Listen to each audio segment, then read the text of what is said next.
Good morning, good afternoon, or good evening. This is Mrs. Dornbos, and I am going to take just a moment to talk to you about the essentials of the English Webquest. So if you're on this page, you're in the right place.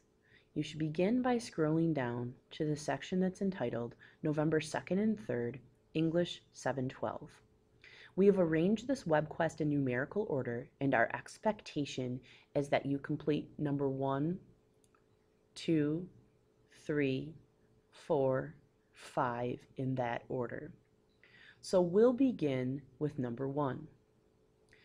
Number 1 reads, before you begin this Webquest, you need to give a personal definition of plagiarism. So next you will click on Plagiarism, Your Definition. Once you do this, you will note that it again provides the topic for you, Plagiarism, Your Definition, and it tells you that you will have one attempt allowed in giving your definition. So you're going to click Attempt Quiz Now. It will confirm that you have one attempt allowed, and you're going to click Start Attempt. You'll then be brought to a text box. The question will be provided again. What is plagiarism? Define this concept using your own words in one sentence or more.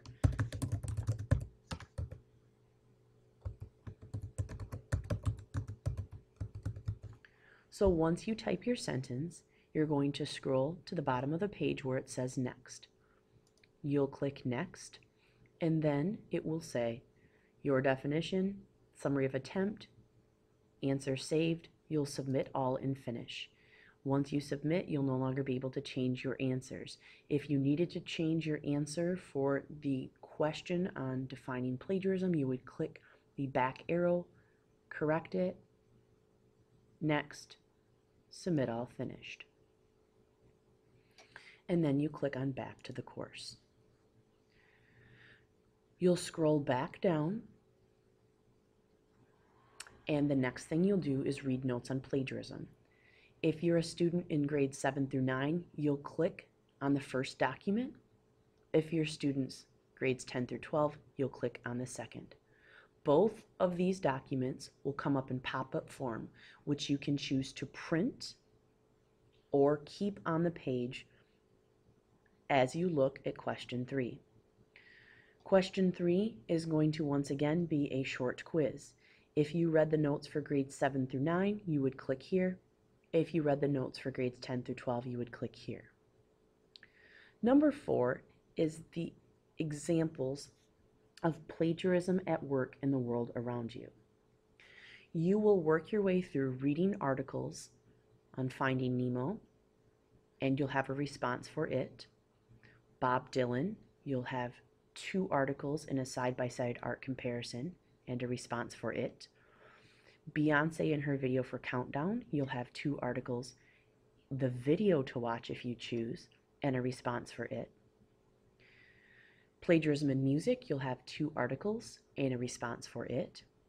Plagiarism in literature, both the literary works and the response. Plagiarism in college, 1 article and the response. And plagiarism in poetry, 2 poems and the response. The most important part of this Webquest is your final response, which comes at the end or the conclusion. This reflection is a bit lengthier than the rest. We're requiring for the 7 responses of plagiarism at work in the world around you 4 sentences, and for the final response, your response minimum is dependent on the grade you're in. If you choose to do additional reading on plagiarism, we have 2 articles listed at the bottom of this Webquest. If for some reason you have any questions while you're working on this Webquest, please feel free to email me at kdornbos@muskegoncatholic.org. Thanks, and have fun learning.